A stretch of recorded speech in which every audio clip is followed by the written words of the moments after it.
Nice group. Nice group. So many smiling faces that I can't really see. People shouting out stuff that I don't really hear. I just pretend you're all smiling and saying great stuff. Welcome home. Thank you.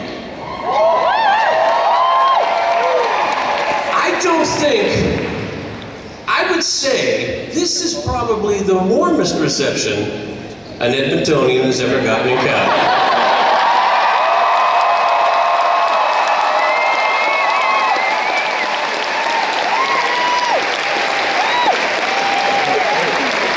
I was born in Edmonton too, so it's two of us. Two Edmontonians.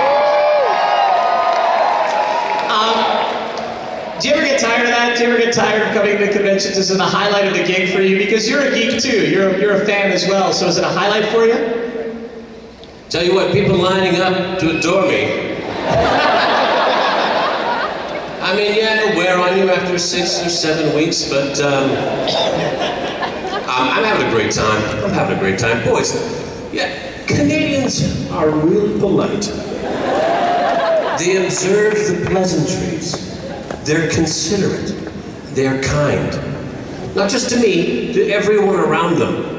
And I breathe easy when it happens. It's not like this everywhere, by the way, everybody. I want to mention we've got 4, can the mic runners wave their hands? So there's 4 mic runners, 2 here on the floor, and then up on the sides as well. So if you do have a question, please raise your hand or just go to the mic runners, and we'll go from there. I want to ask you one question about Castle just off the top that I've been burning to ask you, because I love, we run it on Space as well because of all the amazing genre references and because of you, obviously. Are the genre references something that you kind of had to help work in, whether it's the Halloween episode dressed up as Mal Reynolds or all the Star Trek, or was that something that they brought up?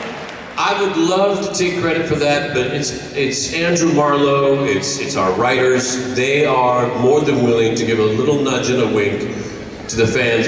You know it's a TV show. There's a certain amount of satisfaction, I think, when people say, yeah, it's a TV show. There was a bit that got cut out of the sci-fi convention episode. You know the one I'm talking about? I did this bit where, Becca comes to get me and I go, hang on, I'll be right there, and I have to come out from around the counter, and when I do, I bump into 3 guys, and one is dressed as Malcolm Reynolds, and one is dressed as Caleb, and one is dressed as Captain Hammer, and I go,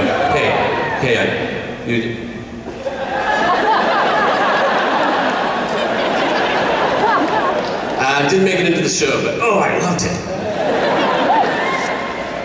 All right, well, this convention's all about you guys, so let's open the floor to questions. If you've been following Nathan on Twitter, which about 1.8 million people do, you know how we wanted you to ask the questions, so maybe if anybody does that, it would be cool, but let's go to the floor right now.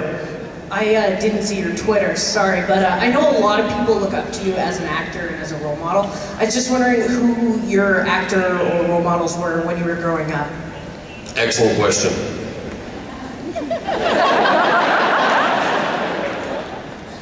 When I was a young man, my parents, I was in Somerset, Massachusetts on a summer vacation. My parents were visiting with our family and they wanted to go to a grown-up evening, so they dropped my brother and I off. Where's my brother? He's here somewhere. Where's my brother, Jack, right over there.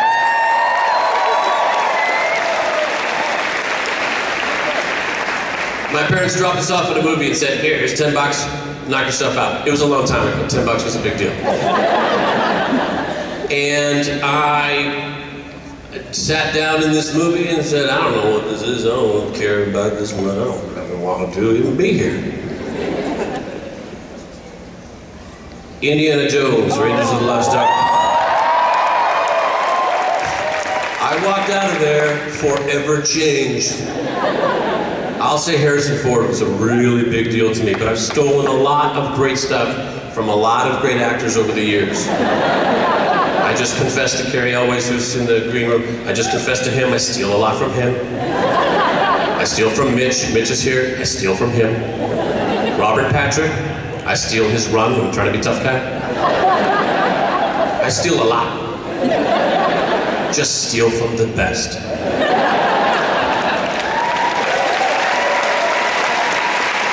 Was that a formative moment? Was that when you knew you wanted to be an actor when you saw Harrison in Raiders?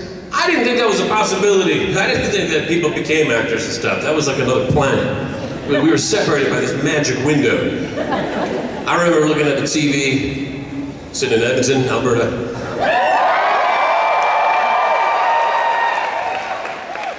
"37 below, 45 below with wind chill. Exposed flesh freezes in 7 seconds. So be careful." And looking at a TV and watching a montage of Los Angeles with Beach Boys music, thinking, I want to go there. And I did. I went there, guys. I went there.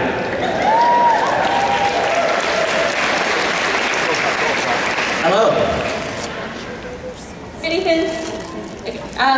So I love Dr. Horrible. It's probably one of my favorite things I've ever had the chance to watch. I agree. Yeah, me too.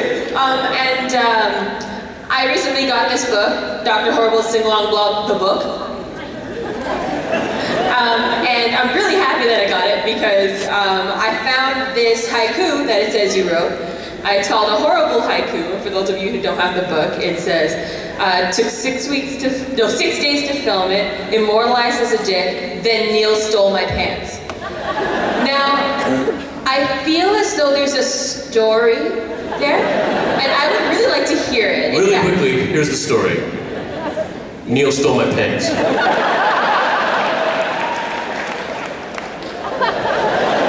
Denies it. But I've seen a picture of him doing like that before and after thing, going, this was me after, like wearing the pants and holding them out, because they're a lot bigger than him. End of story. How much fun was that role? We also saw you play a superhero in the vastly underrated film Super Hero, the Holy Avenger. How fun was it to do Captain Hammer? I love Captain Hammer. I think being funny is very difficult. I think what's a lot easier, and I found this out, if you're an actor out there and you're trying to think, you want to do your thing, being funny is very hard. Don't try to be funny. Just let people laugh at you. Being vapid, stupid, and not knowing it, and pretty vain on top of it, allows people to, you're being ridiculous, but just be proud and pretend like you're the smartest guy in the room. I have a lot of fun doing that. There's a great line, I want to say Zach Whedon wrote it for one of the comic books. I think sums up Captain Hammer in just one line where Dr. Horrible runs around the corner, bumps into Captain Hammer and falls down. And he says, whoa there, be careful. What if I had been a knife?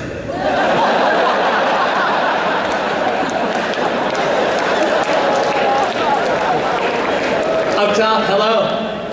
Hi, Nathan. My name is Kirsten. I'm up here. Where am I looking? Hi. Hi. I just want to say, yesterday we got to have pictures taken with you, and it was the best day of my entire life. It's all downhill from here. But my question for you is, how closely does Richard Castle's personality reflect your own, and in what way? That's a good question. I like to think I'm a pretty relaxed guy. I like to think I get to do a lot of fun stuff. I'm an actor. I get to do a lot of fun stuff. Richard Castle is living his dream. There was an episode where Kate Beckett says to Richard Castle, the same sci-fi episode I want to say. He says, I want you to try on that outfit, that sci-fi outfit. She says, in your dreams. And he said, look at my life. I rewrote this line. Look at my life. My dreams come true. That's my life.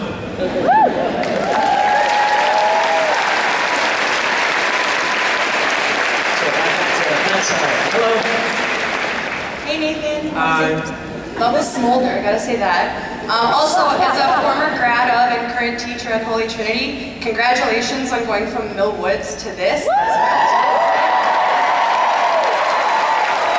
Like it's the slums.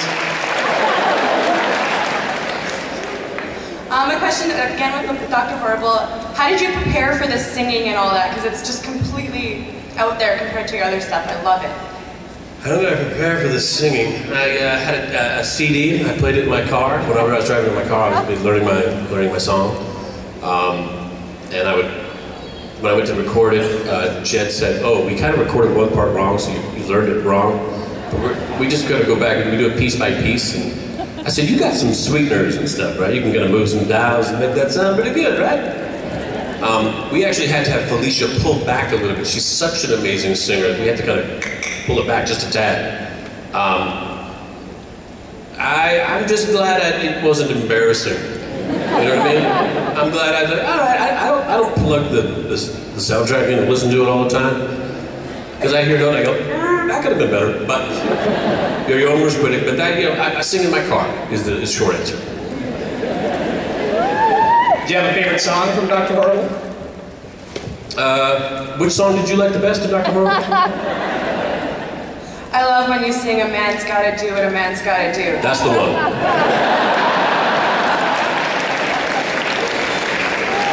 We'd be remiss too if we didn't ask about Dr. Horrible too. Obviously, Joss said that it was going to happen, and then recently he was quoted as saying, "Can't commit to a date." So, do we know where things are at now? Yeah, things were starting to move, actually. He was making some phone calls and things were starting to move. Then Joss got a little tied up. I'm forgetting the name of the project. It's got a 2 in it. And it's something about getting even with someone who wronged someone else, and you have to go and you have to avenge it. I can't remember, probably not important, but he got wrapped up in another project, so we just we pushed Dr. Horrible back. Here's the thing, it's not like we're gonna miss any boats. We're all friends, we're all still around, we're all still hanging, and we're all ready to do it.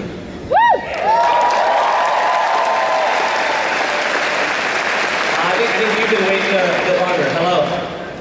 Hello. On the floor. Yes. Thank you. First off, I just wanted to say thank you so much for that time you helped rescue my grandma who was choking on White Ave.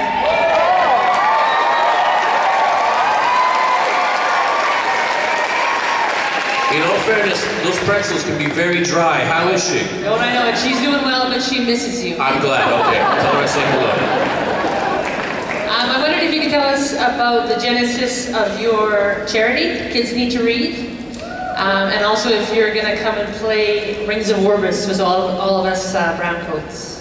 I have occasionally been on Rings of Orbis. I'm not going to say I'm the greatest at that game, because I'm not. P.J. Harsma wrote a book, The Rings of Orbis. He wrote a series of books called The Rings of Orbis. And on his book tour, he did a self-supporting book tour, different schools, different libraries around the United States and Canada. And he was taken aback. He was horrified how few books so many libraries didn't have, how few books they didn't have, how few books they had. All right. They ain't got no books. The charity was